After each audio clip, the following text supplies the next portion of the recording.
बच्चों कल हमने यहाँ तक पढ़ लिया था। आज इससे आगे देखते हैं।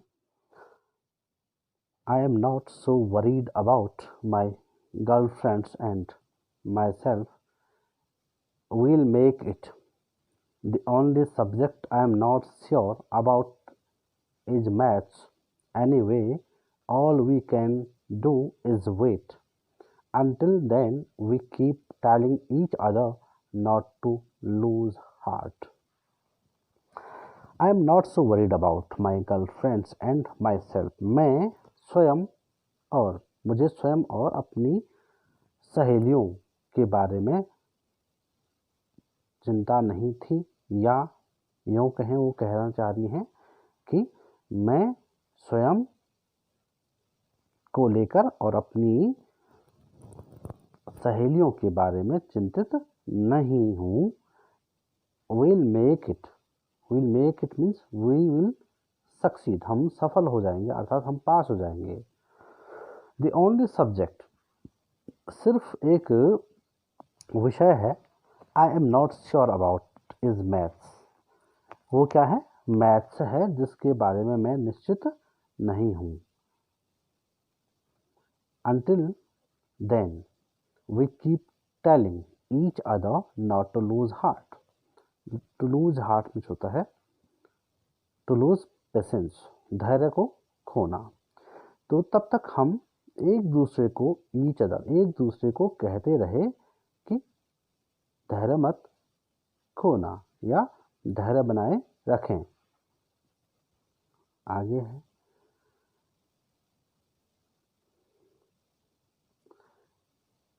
I get along pretty well with all my teachers. There are 9 of them, 7 men and 2 women. Mr. Kissing, the old fogey who teaches maths, was annoyed with me for ages because I talked so much. After several warnings, he assigned me extra homework, an essay on the subject, a chatterbox. What can you write about that? I'd worry about that later. I decided. I jotted down the title in my notebook, tucked it in my bag, and tried to keep quiet. I get along pretty well with all my teachers. मेरी सभी अध्यापकों से अच्छी बनती है, अर्थात मेरे सभी अध्यापकों के साथ अच्छे संबंध हैं। There are 9 of them. वहाँ 9 हैं और उसमें से 7 पुरुष अध्यापक and 2 women और 2 महिला अध्यापिका हैं। तो she has 9 teachers in her school, 7 men and 2 women. Mr. Kissing, श्रीमान Kissing, the old foggy, दकियानूस कहते हैं ऐसे व्यक्ति को जो पुराने ख्यालातों का रहता है, जो बहुत पहले जो उसने सुना, देखा, जाना है, उसी को ही वह हमेशा सत्य मानकर चलता है, उसे कहते हैं दकियानूस। तो जो श्रीमान किसिंग है वो क्या है? पुराने ख्यालातों के अध्यापक हैं। हु टीचेस मैथ्स, जो कि क्या पढ़ाते हैं? गणित को पढ़ाते हैं। Was annoyed with me for ages, वह मेरे से कई पहले से यानी एक लंबे समय से अनॉय हैं, नाराज हैं। बिकॉज, क्योंकि नाराजगी का कारण क्या है? What is the reason of annoyance? तो वो आगे कह रही हैं because I talked so much, क्योंकि मैं बहुत ज़्यादा बातें करती थी। आफ्टर सेवरल वार्निंग्स, कई चेतावनियों के बावजूद, ही असाइन्ड में एक्स्ट्रा होमवर्क, उन्होंने मुझे क्या किया? अतिरिक्त जो गृह कार्य होता है उसको असाइंड किया यानी दिया। एन ऐसे on the subject a chatterbox, एक निबंध लिखने के लिए उन्होंने मुझे दिया अ चैटर बॉक्स, एक बातूनी। अ चैटर बॉक्स, एक बातूनी। What can you write about that, आप इसके बारे यानी किसके बारे में, एक बातूनी के बारे में क्या लिख सकते हो। इस शीर्षक, इस कैप्शन यानी अ चैटर बॉक्स पर उन्होंने मुझे एक निबंध लिखने के लिए दिया। I'd worry about that later, मैं उसकी चिंता बाद में करूंगी। I decided, मैंने निश्चय किया कि मैं उसको बाद में देख लूंगी। I jotted down the title in my notebook, मैंने उस शीर्षक को अपनी नोटबुक में लिख दिया। jotted down means wrote down। tucked it in my bag, और मैंने उसे tucked means रखा, it in my bag, उस नोटबुक को मैंने अपने बैग में रखा। And tried to keep quiet, और शांत रहने की कोशिश की।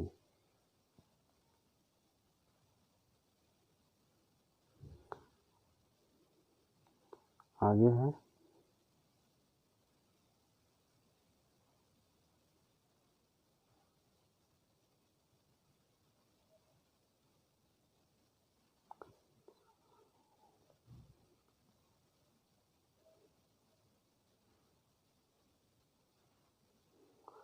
that evening, after I'd finished the rest of my homework, the note about the essay caught my eye.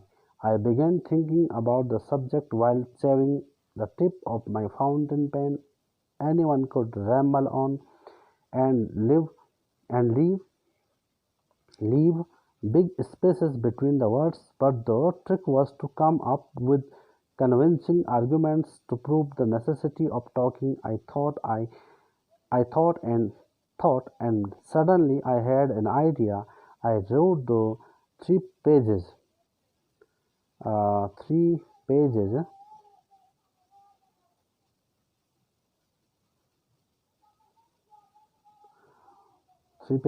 Mr. Kissing had assigned me and was satisfied. I argued that talking is a student's trait and that I would do my best to keep it under control, but that I would never be able to cure myself of the habit since my mother talked as much as I did, if not more, and that there's not much you can do about inherited traits.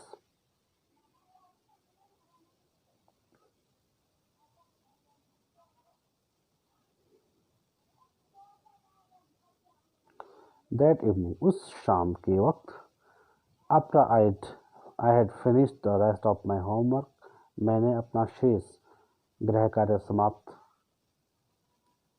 कर दिया, अर्थात अपने शेष गृह कार्य को समाप्त करने के बाद उस शाम द नोट अबाउट द ऐसी कॉट माई आई, जो मैंने नोट किया था उस निबंध के बारे में, अर्थात निबंध का शीर्षक जो मैंने अपनी नोटबुक में नोट किया था उस पर मेरी दृष्टि गई। I began thinking about the subject while shaving the tip of my fountain pen. मैं अपने फाउंटेन पेन के टिप मीन्स होता है सिरा, मैंने अपने फाउंटेन पेन का सिरा अपने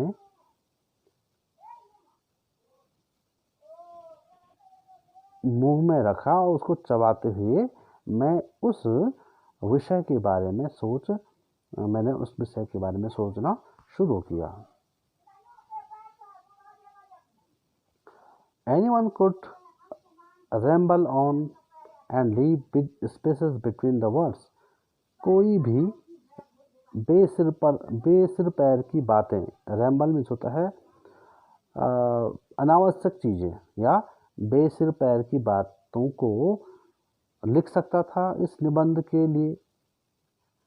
एंड लीव मीन्स छोड़ना, बिग स्पेसेस बड़े बड़े खाली स्थानों को छोड़ना, यानी रिक्त स्थानों को छोड़कर बिटवीन द वर्ड्स, दो शब्दों के बीच में जगह छोड़कर कोई भी इस निबंध को लिखते वक्त बेसिर पैर की बातें लिख सकता था, लेकिन the trick was to come up with convincing arguments to prove the necessity of talking. लेकिन मुझे क्या करना था?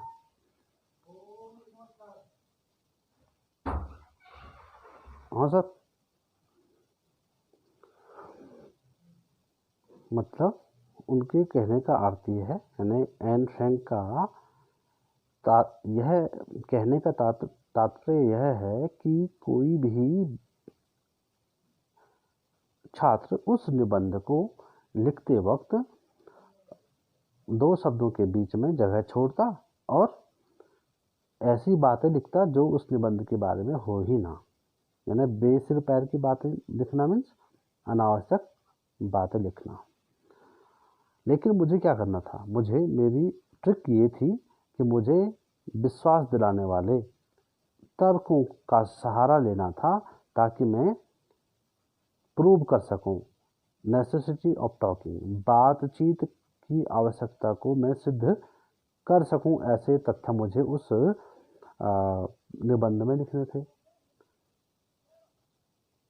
आई थॉट एंड थॉट, मैंने बहुत सोचा, एंड सडनली, अचानक, आई हैड एन आइडिया, मेरे दिमाग में एक विचार आया। आई रोट द 3 पेजेस, मैंने 3 पेज लिखे। मिस्टर कीसिंग हैड असाइंड मी, जो मुझे श्रीमान कीसिंग ने गृह कार्य के रूप में दिया था। एंड वॉज सेटिस्फाइड, और मैं उसको मैंने उस शीर्षक यानी एक बातुनी पर जो लिखना था, यानी 3 पेज लिखे, और मैं अपने आप से संतुष्ट थी कि मैंने उस पर 3 पेज लिख दिए थे। आगे है,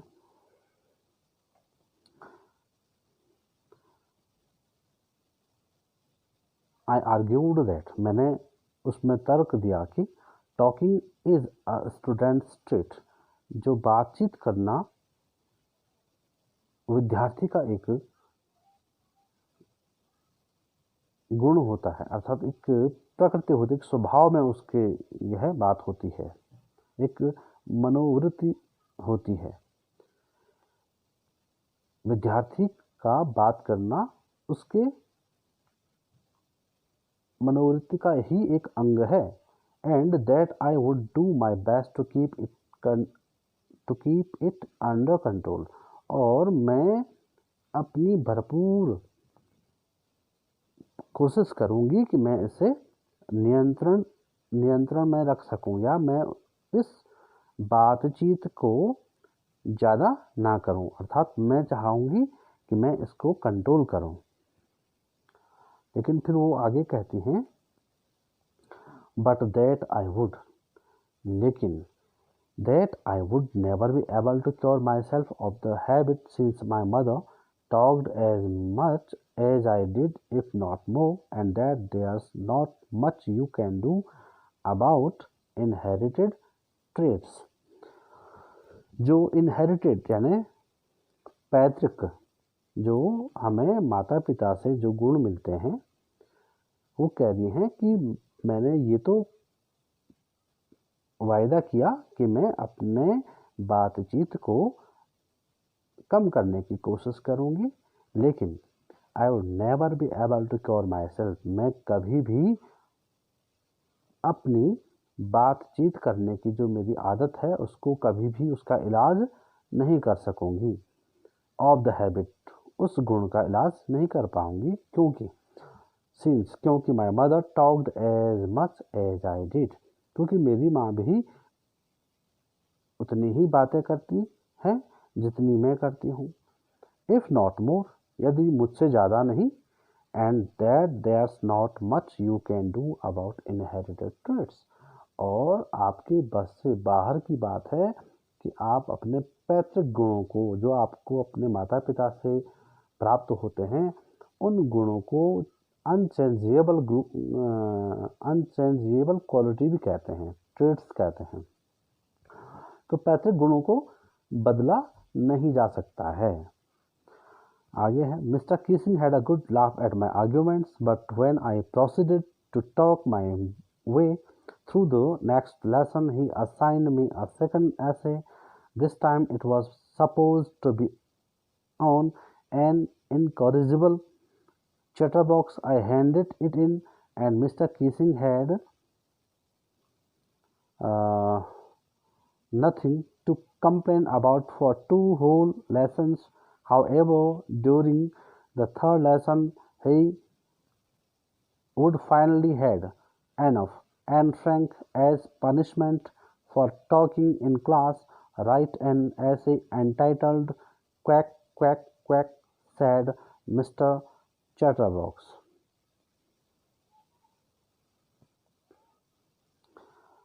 श्रीमान जो किसिंग थे, जो मैथ्स पढ़ाते थे, had a good laugh at my arguments, मेरे तर्कों पर उन्हें हंसी आई, क्योंकि जो एन फ्रैंक ने तर्क दिया था कि मैं इस गुण को नियंत्रित, इस बुरे गुण अवगुण को नियंत्रित करने की कोशिश करूंगी, लेकिन फिर ये भी कहा था कि पैतृक गुणों को बदला नहीं जा सकता है क्योंकि मेरी माँ भी मुझ जैसे ही बातूनी हैं। तो इस तर्क को सुनकर पढ़कर श्रीमान किसिंग को हंसी आई। But when I proceeded to talk my way through the next lesson, लेकिन मैंने क्या किया कि दूसरे अभ्यास के दौरान मैंने फिर अपनी जो बातचीत का जो सिलसिला है उसको जारी रखा, अर्थात वो बातें करती रही होंगी। ही असाइंड मी अ सेकंड ऐसे, और उन्होंने मुझे दंड स्वरूप एक दूसरा निबंध लिखने को कह दिया। दिस टाइम, इस समय, it was suppose to be on, यह किस पर था? एन इनकॉरिजिबल चैटरबॉक्स, एक सुधार रहित बातूनी गर्ल पर मुझे क्या लिखना था? एक निबंध लिखना था। यानी इस समय का जो शीर्षक था दूसरी बार जब उन्होंने दिया वो था एक न सुधरने वाली बातूनी लड़की पर क्या लिखना था? उन्होंने एक निबंध लिखना था। आई हैंडेड इट इन, मैंने इसे अपने हाथ में लिया। And Mr Keesing had nothing to complain about, sorry, I handed it in, मैंने इसको उन्हें दिया, अर्थात दोबारा भी उसने ऐसे लिखा और फिर श्रीमान कीसिंग को कुछ भी कंप्लेन, यानी उनको कुछ भी शिकायत नहीं थी अबाउट, लगभग फॉर 2 whole lessons, 2 पूरे अध्यायों को पढ़ाने के दौरान उन्हें मुझसे कोई शिकायत नहीं रही। However during the third lesson, फिर भी ड्यूरिंग द थर्ड लेसन, तीसरे अध्याय के दौरान, he would finally had enough, बहुत ज़्यादा हो गया था। क्या ज़्यादा हो गया था? एन फ्रैंक ने बोलना जारी कर दिया होगा, फिर उसने बोलना शुरू कर दिया होगा, तो फिर इस बार उनको गुस्सा आया और उन्होंने क्या किया? Anne Frank as punishment for talking in class,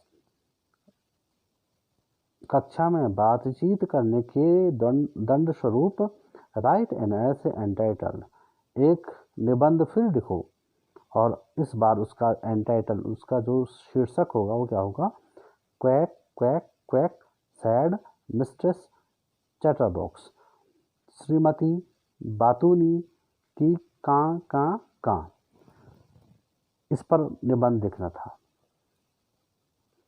आगे है, देखिए आप, मिस्टर किसिंग ये हैं, और जो एन फ्रैंक है वो ये हैं। आगे,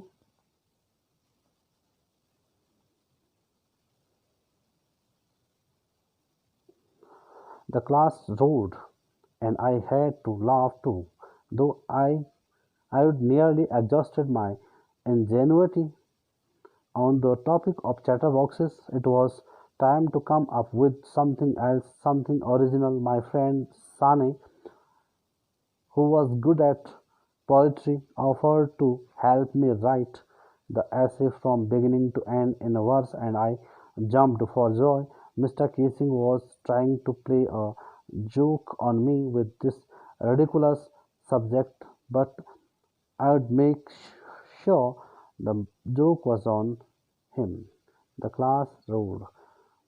जो कक्षा थी, जैसे ही उन्होंने मुझे तीसरी बार निबंध लिखने को दिया, तो सारी क्लास उस निबंध के शीर्षक को सुनकर हंसी, जोर से हंसी।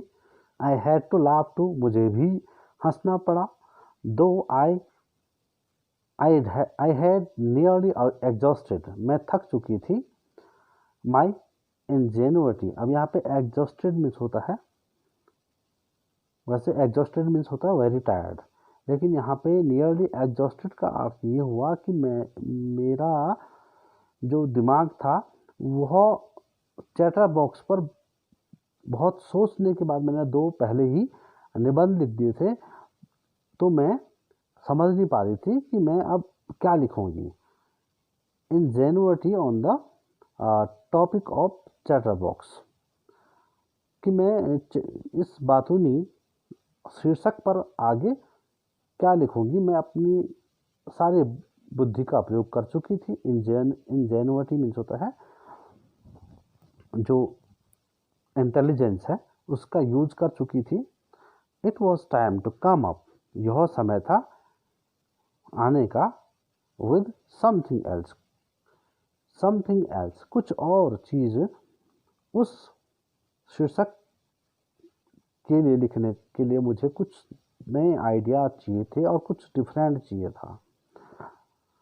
समथिंग ओरिजिनल, कुछ मौलिक रचना चाहिए थी।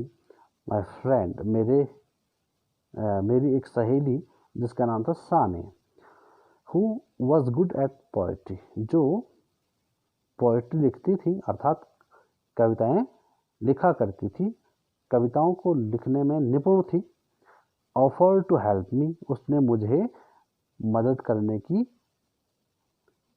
पेशकश की।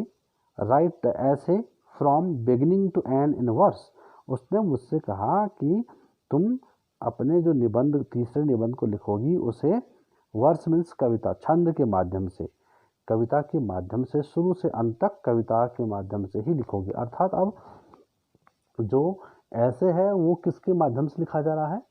वर्स के माध्यम से लिखा जा रहा है, कविता के माध्यम से लिखा जा रहा है। And I jumped for joy, और मैं खुशी से उछल पड़ी। Mr Keesing was trying to play a joke on me, श्रीमान कीसिंग मुझ पर जोक करना चाहते थे, अर्थात मेरा मजाक उड़ाना चाह रहे थे। विद दिस रिडिकुलस सब्जेक्ट, इस हास्यास्पद विषय के साथ श्रीमान कीसिंग ने सोचा था कि Mr Keesing had thought that he would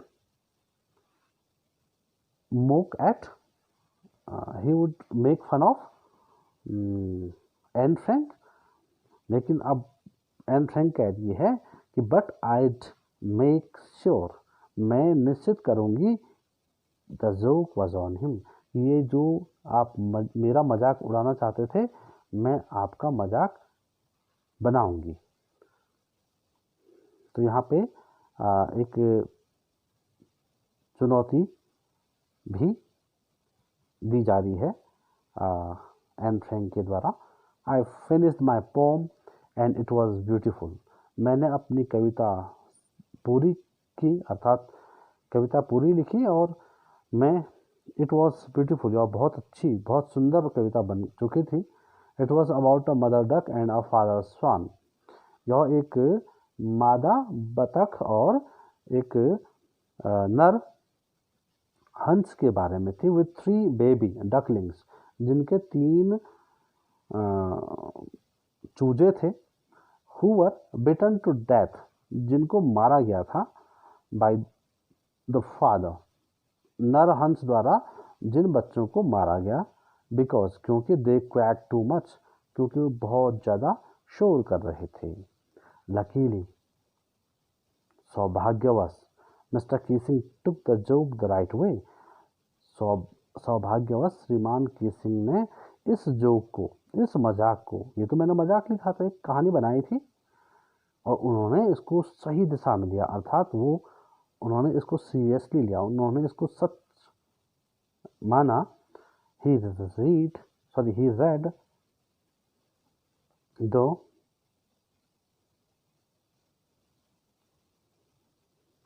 pome to the class.